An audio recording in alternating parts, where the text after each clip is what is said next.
It's been said that grief is not a medical disorder to be cured, but to be felt in our hearts, our minds, and our bodies. Oh, one local family knows that all too well. And tonight, WREG's Alex Coleman tells us how Memphis mother Brittany Spence is using her grief to help others, making her a remarkable woman.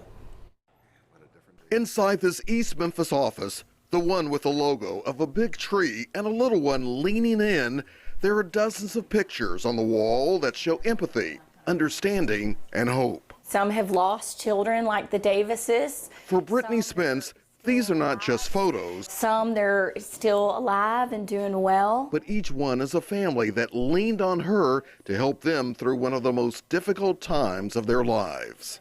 That's my precious husband. Brittany and her husband David understand the indescribable feeling of losing a child because they've been there too. This was right when he was born, we didn't quite know how sick he was, and so someone took a picture. On September 10th, 2007, Brittany and David welcomed their first child, Robert Forrest Spence. But soon after he was born, Forrest, as his family calls him, developed complications. The neonatologist said, we're very scared that your son may die. Forrest was transported to Le Bonheur's pediatric ICU. For 55 days, he fought for every second of his life. We fought with him, and there came a point where at the end he was done fighting, and we knew it. And so we were with him as he died because we knew that he had fought the good fight. Even as the Spences grieved, they found a reason to be thankful. I had 2 months with him when many don't. Many get no moments with them. And I had 2 really hard but beautiful moments with my son. While at Le Bonheur, the Spences were met with compassion and love that gave them hope.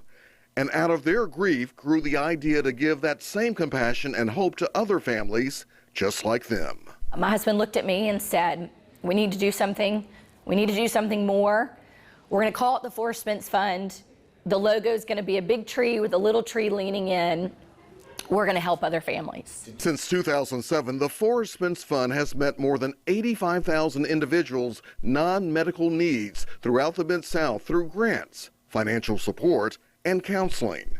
So when a child is in the hospital and the parents can't make their car payment, they're worried about their house payment, they're worried about the tires on their car when it's time to take the baby home from the hospital, the Forrest Spence Fund's there to help them out.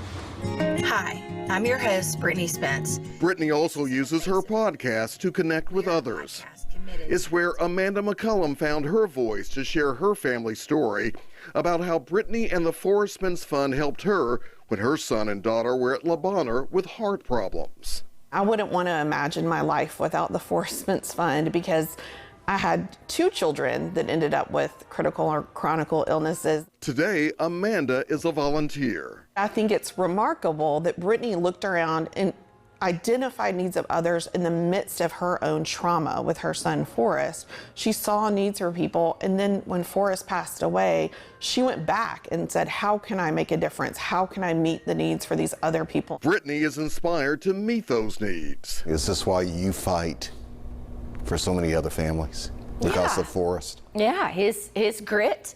I think we can say that in Memphis, you know, grit and grind. Forrest had some real grit and grind. The grit and grind and the memory of Forrest, motivating Brittany Spence, a wife and mom of 3 active kids, and a remarkable woman, helping families lean on her for empathy, understanding, and hope, and doing God's work. By God, for sure, and just also by, we know we're called. That's what we're supposed to do. It's not easy, but we both know that's what we're supposed to be doing. Alex Coleman, WREG TV, News Channel 3.